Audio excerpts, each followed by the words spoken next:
Jakarta tak pernah benar-benar tidur.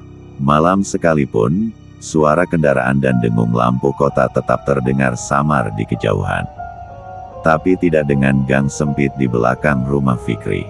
Di sanalah, keheningan terasa begitu menusuk, seperti menyimpan sesuatu yang menunggu untuk dilepaskan. Malam itu, jam menunjukkan pukul 23.45 ketika Fikri pulang dari rumah temannya. Ia baru selesai kerja kelompok dan menolak tawaran teman untuk diantar pulang. Dekat kok, katanya waktu itu. Ia memilih jalan pintas, melewati gang sempit yang biasa digunakan warga sekitar. Gang itu hanya muat satu orang berjalan. Di kiri kanannya berdiri tembok tinggi rumah warga, dengan lampu temaram yang kadang mati, kadang berkedip seperti kehabisan nyawa. Fikri melangkah pelan. Langit mendung, dan aroma tanah basah menyengat. Di tengah gang, langkahnya terhenti. Seseorang berdiri tak jauh di depan. Seorang nenek, tua, keriput, mengenakan daster lusuh. Rambutnya panjang, kusut, dan sebagian menutupi wajahnya. Di tangan kirinya ia menggenggam gayung plastik tua berwarna hitam. Di tangan kanannya, sebuah ember hitam dengan genangan air yang memantulkan cahaya samar dari lampu gang. Ia tidak bergerak, tidak menunduk, tidak menatap, hanya berdiri membelakangi Fikri. "Halo, Nek." Fikri mencoba menyapa, merasa kasihan. Nenek itu tidak menjawab, namun perlahan, tubuhnya mulai berputar ke arah Fikri, bukan dengan langkah, tapi seperti meluncur. Gerakannya aneh. Tak terdengar langkah kaki atau gesekan sandal. Embernya masih tenang, air di dalamnya tidak bergelombang. Saat wajahnya terlihat, Fikri langsung menahan napas. Wajah itu, bukan wajah manusia normal. Kulitnya seperti melepuh, satu mata buta tertutup kabut putih, dan bibirnya penuh luka seperti digigit sesuatu. Namun mata yang satunya menatap Fikri tajam, tanpa ekspresi. Seolah mengatakan, "Aku tahu siapa kamu." Tanpa pikir panjang, Fikri mundur dan langsung berbalik lari. Nafasnya memburu, keringat dingin membasahi punggung. Sesampainya di rumah, ia langsung mengunci pintu dan membasuh wajahnya. Ia mengira itu hanya halusinasi akibat kelelahan. Tapi malam itu, ia tidak bisa tidur. Tepat pukul 2 dini hari, suara gayung berdentang terdengar dari luar jendela kamarnya. Plak, plak, plak. Suara air seperti ditimba dan disiramkan ke tanah berkali-kali. Pelan, tapi pasti. Fikri tak berani melihat keluar. Ia hanya memeluk lutut di pojokan tempat tidur, menutup telinga, dan berharap suara itu berhenti. Namun saat subuh menjelang dan suara itu lenyap, ia melihat sesuatu di depan pintu rumahnya, genangan air kecil yang mengarah seperti jejak telapak kaki kecil dan keriput. Dan di ujungnya, tergeletak gayung hitam tua yang tampak sangat familiar. 3 hari berlalu sejak pertemuan aneh itu di gang. Fikri mencoba menenangkan pikirannya. Ia menyibukkan diri dengan sekolah dan tugas, berharap apa yang ia lihat hanyalah lelah dan halusinasi malam. Tapi ketakutan diam-diam masih tinggal di belakang matanya, terutama saat malam datang. Hari ketiga, suasana di sekolah mendadak berubah.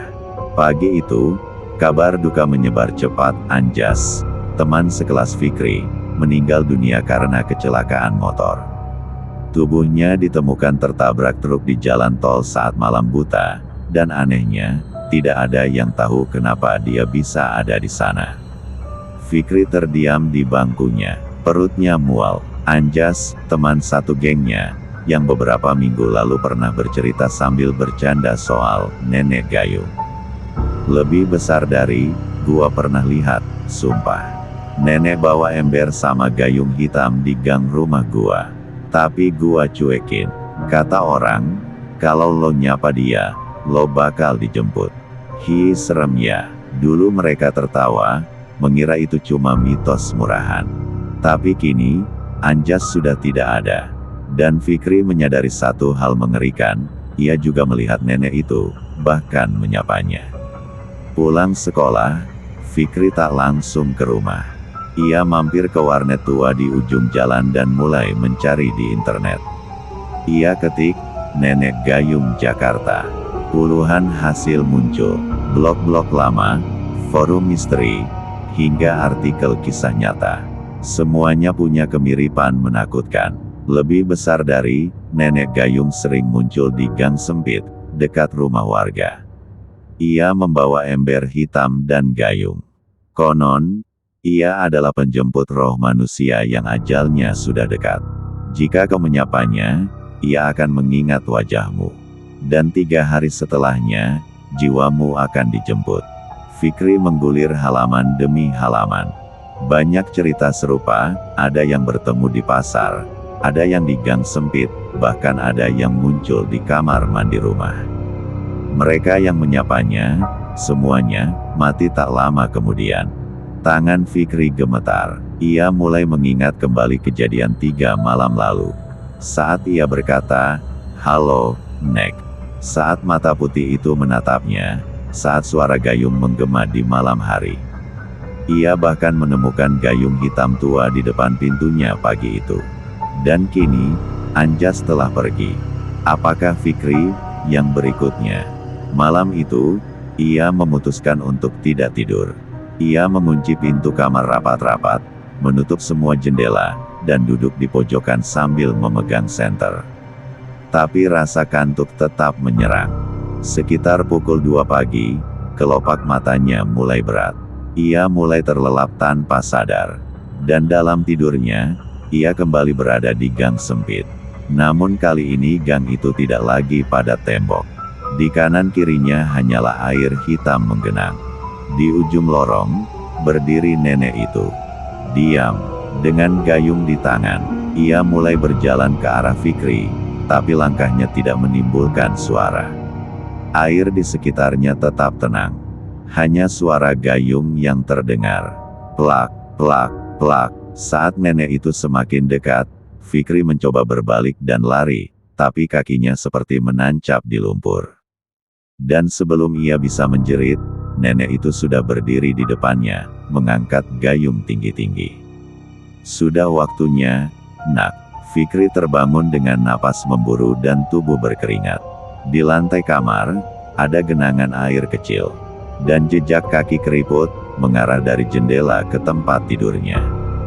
Pagi itu, Fikri merasa tubuhnya seperti tak bernyawa. Kantung matanya membengkak, kepalanya berdenyut, dan mulutnya pahit. Tapi yang paling menyesakkan adalah rasa takut yang membungkus seluruh pikirannya. Ia tidak berani cerita pada siapapun, bahkan pada ibunya sendiri.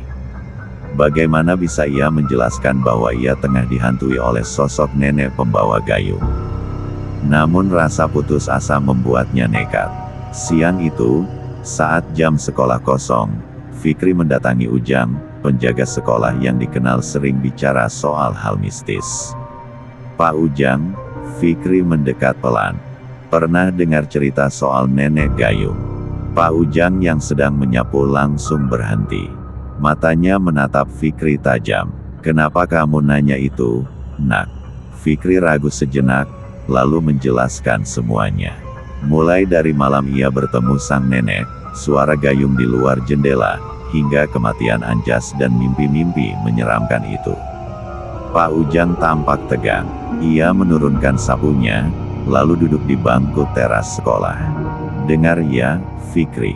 Nenek itu bukan sekadar hantu. Dia penjemput. Bukan semua orang bisa lihat dia. Biasanya, yang sudah waktunya, atau yang menantang takdir." Fikri menelan ludah. "Apa, masih bisa diselamatkan, Pak? Kalau kau belum disentuh oleh gayungnya, masih ada harapan," kata Pak Ujang pelan. "Tapi jangan sekalipun kamu menyapa dia. Apalagi menolong." "Kenapa?" Pak Ujang menghela napas. "Karena itu bentuk kesepakatan. Kalau kau menyapanya, kau dianggap siap. Dan kalau kau menolongnya, dia akan ikut pulang." Fikri bergidik. Ia ingat betul, ia bukan hanya menyapa, tapi sempat melangkah maju, berniat menolong. Ia bahkan tak sadar, Tindakannya malam itu adalah panggilan kematian. Lalu, apa yang harus saya lakukan sekarang? Pak Ujang mengangguk pelan. Kamu harus cari seseorang yang pernah selamat setelah melihatnya. Tapi itu susah. Tak banyak yang bisa lolos. Fikri pulang dengan kepala penuh. Malamnya, ia mengurung diri lagi di kamar. Tapi kali ini, ia menyalakan lilin dan meletakkan garam di sudut-sudut ruangan, petunjuk dari Pak Ujang. Katanya, itu bisa memperlambat kedatangan makhluk dari dimensi lain. Tepat pukul 2 dini hari, Fikri kembali terbangun. Kamar hening, lilin masih menyala, tapi hawa dingin menyelimuti udara. Fikri menatap ke arah pintu, dan melihatnya. Sosok nenek itu berdiri di dalam kamarnya. Tubuhnya basah, rambutnya meneteskan air.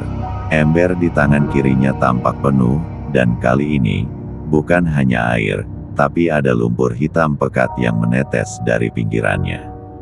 Gayung hitam di tangan kanan mulai bergerak perlahan, naik, lalu turun, seolah hendak menyiramkan sesuatu. Fikri mundur, tapi tak bisa bergerak. Seolah tubuhnya dipaku oleh rasa takut. Saat gayung itu hampir menyentuh tubuhnya, tiba-tiba terdengar suara keras dari luar kamar. Gedebuk, ibunya terbangun dan membuka pintu. Dalam sekejap, sosok nenek itu lenyap. Hanya ada genangan air dan bau anyir menyengat yang tertinggal. Fikri menangis malam itu. Bukan karena rasa sakit, tapi karena ia tahu, waktu tinggal sedikit. Dan ia harus menemukan orang yang pernah diselamatkan, sebelum gayung itu benar-benar menyiram tubuhnya. Hari-hari setelah kejadian itu menjadi seperti mimpi buruk yang tak kunjung usai bagi Fikri. Matanya sayu, tubuhnya lemah, dan pikirannya dihantui bayangan sosok nenek misterius yang semakin hari terasa semakin dekat. Ia tahu waktunya hampir habis. Masih teringat jelas suara Pak Ujang, cari orang yang pernah selamat, kalau kau ingin lolos. Fikri mulai bertanya ke sana kemari. Ia menggali info dari internet, dari forum horor lokal, hingga grup Facebook yang membahas urban legend Indonesia. Ia bahkan kembali ke warnet tua tempat pertama kali ia mencari kisah nenek gayung. Di salah satu forum misteri, seseorang dengan akun bernama Arjuna Petak mengaku pernah melihat nenek gayung dan selamat. Fikri langsung mengirim pesan pribadi. Mas, saya butuh bantuan. Saya juga pernah lihat nenek gayung. Saya menyapanya, dan sekarang dia menghantui saya. Mas bisa bantu. Pesan itu hanya dibaca, tak dibalas. Fikri mencoba terus, berkali-kali. Hingga akhirnya, 2 malam kemudian, sebuah balasan muncul. Kalau kamu benar-benar melihatnya, waktumu tidak banyak. Datang ke Jalan Petak 9, Glodok. Toko herbal, Tan Cotek. Tanya, Koko Akin. Tanpa pikir panjang, Fikri langsung pergi keesokan harinya. Ia bolos sekolah dan naik bus menuju daerah Glodok. Di tengah hiruk pikuk pecinan tua itu, ia menemukan toko herbal yang dimaksud. Pelangnya pudar, dan cat temboknya sudah mengelupas. Tapi nama, Tan Cotek, masih bisa terbaca samar. Fikri masuk. Bau jamu dan akar kering langsung menyeruak. Di balik meja kayu tua, duduk seorang pria Cina tua dengan rambut putih dan kacamata bulat tebal. Cari siapa? Tanyanya pelan. Saya, cari Koko Akin. Disuruh Arjuna Petak, jawab Fikri ragu. Pria itu diam lama, lalu mengangguk pelan. Ia bangkit dari duduknya dan mengisyaratkan Fikri untuk mengikutinya ke belakang.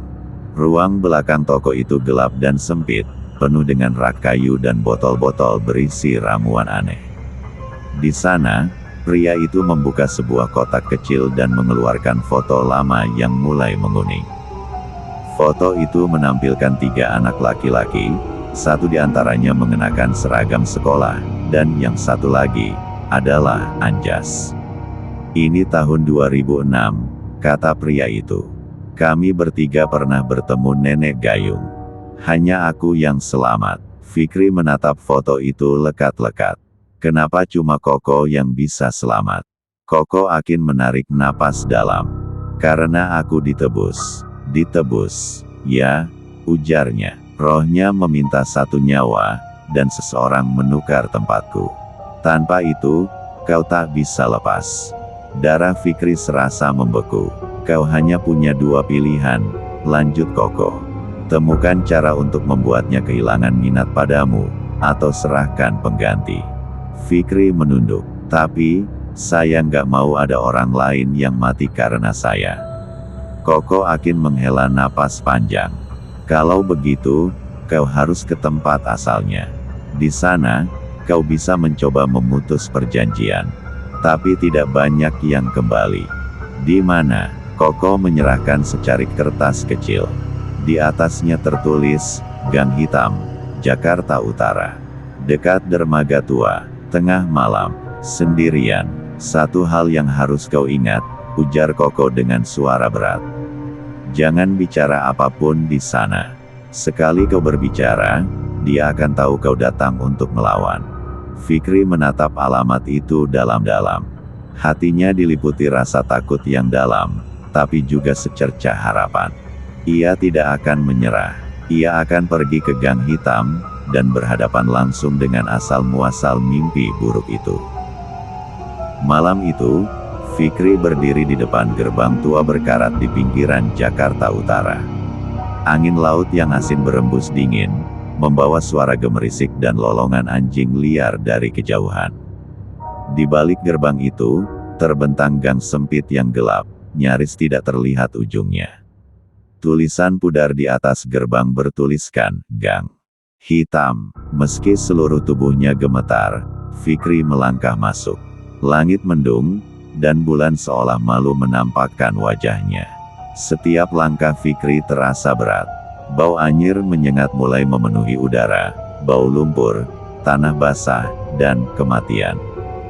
Dinding gang dipenuhi coretan tak beraturan.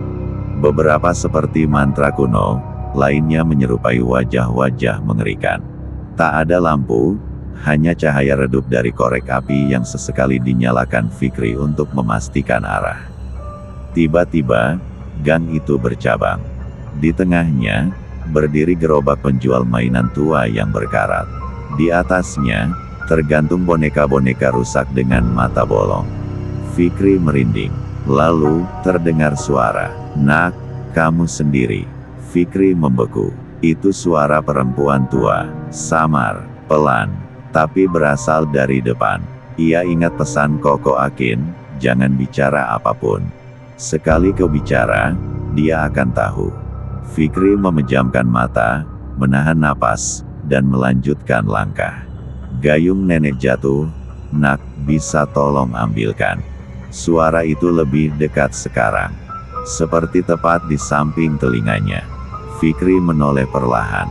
Di balik tumpukan kardus, berdiri sosok nenek berambut panjang basah. Tubuhnya membungkuk, dan dari jemarinya menetes lumpur. Ember hitam tergolek di tanah, dan gayung hitam menggelinding pelan ke arah kaki Fikri. Ia menggigit bibir, menahan rasa panik. Ia tahu, itu adalah ujian. Ia harus menolak membantu. Ia tidak boleh menyentuh gayung itu. Tidak boleh menyapa. Pelan-pelan, ia mundur, lalu berlari menembus kegelapan. Gang itu seakan memanjang tak berujung. Langkah kakinya terdengar menggema. Tapi di belakang, terdengar langkah menyeret, seperti sesuatu yang mengikuti. Ketika ia hampir mencapai ujung gang, dinding di sekelilingnya mulai berubah. Tidak lagi berupa tembok beton, melainkan dinding tanah berlumut. Udara makin pekat, dan kabut tipis mulai menari di kaki. Waktu terasa melambat, suara detak jantungnya mengalahkan segalanya. Dan di depan, terbuka sebuah lapangan kosong yang dipenuhi air setinggi mata kaki. Di tengahnya, berdiri pohon beringin besar yang dikelilingi batu nisan. Seperti kuburan tua yang terlupakan. Fikri tahu, ia telah memasuki dunia antara. Tempat di mana nenek gayung berasal. Tempat arwah yang tak terselesaikan tinggal. Ia melangkah pelan menuju pohon. Di bawahnya, Ada sesajen, bunga melati, dupa, dan mangkuk berisi air hitam. Di atas air itu, mengambang sebuah gayung kecil berwarna merah darah. Tanpa suara, tiba-tiba kabut menggumpal, dan nenek itu muncul di bawah pohon. Kali ini lebih jelas, matanya kosong, rambutnya menjuntai basah. Dari embernya, mengalir cairan hitam berlendir. Ia menatap Fikri lama, lalu tersenyum. Sudah waktunya, nak. Fikri menahan napas. Ia mengeluarkan selembar kertas dari saku, diberi oleh Koko Akin. Di atasnya tertulis mantra pemutus ikatan, ditulis dalam bahasa Sunda kuno. Dengan tangan gemetar, Fikri mulai membaca mantra itu dalam hati. Nenek Gayung mulai meringis. Langkahnya maju. Air di sekeliling bergolak. Angin menderu. Pohon beringin mengeluarkan suara seperti rintihan. Fikri terus membaca. Kertas di tangannya terbakar tiba-tiba, menyala biru terang. Cahaya itu memancar ke seluruh lapangan, membuat nenek Gayung terhuyung. Tepat ketika gayungnya terangkat, cahaya meledak dari tubuh Fikri, menembus kabut dan menyelimuti sosok nenek itu. Jeritan melengking terdengar, jeritan yang menusuk telinga dan menghancurkan kesunyian malam. Lalu semuanya gelap. Fikri terbangun di depan gerbang gang hitam. Matanya terbuka, napasnya berat, tapi ia masih hidup. Di tangannya, tergenggam gayung hitam kecil, retak. Ia telah keluar, tapi sesuatu belum selesai. Fikri tersadar di pagi buta, tubuhnya basah oleh keringat dingin. Ia masih berdiri di depan gerbang gang hitam, napasnya berat dan dadanya berdebar kencang. Namun yang paling membuatnya lega, ia masih hidup, dan rasa takut yang selama ini membelenggu sedikit mereda. Tapi kegelisahan baru mulai menghantui pikirannya. Gayung hitam kecil yang ia genggam retak itu seolah menjadi saksi bisu pertarungan malam tadi. Ia tahu, meski berhasil melewati ujian di gang hitam, ancaman nenek itu belum benar-benar pergi. Sejak malam itu, setiap kali Fikri melewati lorong atau ruangan gelap, bayangan samar nenek Gayung selalu muncul di sudut matanya. Kadang ia mendengar suara gemericik air, suara gayung yang meneteskan air tanpa henti, yang seakan memanggil namanya dari kejauhan. Satu malam, ketika Fikri tidur, ia terbangun oleh suara pelan. Fikri, Fikri, suaranya serak dan dingin. Ia membuka mata dan melihat sosok nenek itu berdiri di ujung kamar, dengan ember dan gayung di tangan. Fikri terkesiap, tapi kali ini, nenek itu tidak menyerang. "Kenapa kau tidak datang?" Suara itu berbisik. "Kenapa kau melarikan diri?" Fikri mencoba tenang. "Aku ingin kau pergi. Aku sudah membacakan mantra itu di gang hitam." Nenek itu tertawa pelan, namun suara tawa itu seperti gemerincing pecahan kaca. "Aku tidak bisa pergi begitu saja," katanya. "Aku adalah penjaga batas antara hidup dan mati. Aku di sini untuk menjemput yang waktunya sudah tiba." Fikri merasa ada sesuatu yang lebih besar dari sekadar rasa takut. Ia mulai menyadari bahwa nenek itu bukan semata-mata roh jahat, tapi sebuah kekuatan yang tak terhindarkan. Keesokan harinya, Fikri menemui Pak Ujang lagi. Ia menceritakan apa yang terjadi dan apa yang dilihatnya malam itu. Pak Ujang mengangguk pelan. "Kau harus belajar menerima bahwa kematian adalah bagian dari hidup. Tapi kau juga bisa melawan dengan cara yang benar." "Bagaimana caranya?" Pak Ujang menatap jauh keluar jendela. "Ada orang yang bisa membantumu, seorang dukun tua di pinggir kota. Namanya Mbah Sari. Dia ahli urusan roh dan bisa memutus ikatan." Fikri tahu perjalanannya belum selesai. Ia harus mencari Mbah Sari dan belajar bagaimana menghadapi nenek Gayung dengan cara yang tidak hanya menolak, tapi juga memahami. Bayangan nenek itu mungkin akan terus mengintai, tapi kini Fikri sudah punya harapan baru untuk berdamai dan bertahan. Pagi itu, Fikri berangkat lebih awal. Ia membawa gayung hitam kecil yang retak sebagai bekal. Jalanan menuju rumah Mbah Sari di pinggir kota terasa jauh dan sunyi. Sekelilingnya hanya sawah dan hutan kecil yang mulai menguning dimakan waktu. Setelah bertanya pada beberapa penduduk sekitar, akhirnya Fikri menemukan sebuah rumah tua beratap seng yang dikelilingi pagar kayu lapuk. Dari dalam, tercium aroma dupa dan daun kering. Ia mengetuk pintu dan seorang perempuan tua muncul. Wajahnya keriput, rambutnya putih panjang terurai, dan matanya tajam menembus jiwa. "Anak muda, kau siapa? Apa yang kau cari?" tanya Mbah Sari dengan suara serak tapi tegas. Fikri menjelaskan semua yang terjadi, mulai dari penampakan nenek gayung hingga mantra yang dibacanya di gang hitam. Mbah Sari mendengarkan dengan seksama, lalu mengangguk pelan. "Kau membawa gayung itu, kan?" katanya. Fikri mengeluarkannya dari tas. "Itu bukan sembarang gayung. Itu alat pengikat antara roh dan dunia nyata. Nenek gayung itu menjaga batas kematian, tapi dia juga bisa terjebak di sini jika ada ikatan kuat." Mbah Sari mengajaknya masuk ke ruang tamu yang dipenuhi benda-benda mistis, keris, jimat, dan berbagai mantra tertulis di kertas usang. "Kau harus melakukan ritual pemisah roh," katanya. "Tapi ritual ini berbahaya dan harus dilakukan di tempat yang tepat. Kita harus ke tempat asal nenek itu, Gang Hitam, tengah malam nanti." Fikri menelan ludah, rasa takut menguasai tubuhnya lagi. Tapi kali ini ia tidak mundur. Mbah Sari memulai ritual dengan menyalakan dupa, membakar beberapa ramuan dan membacakan mantra dalam bahasa kuno yang membuat udara sekeliling terasa berat dan bergetar.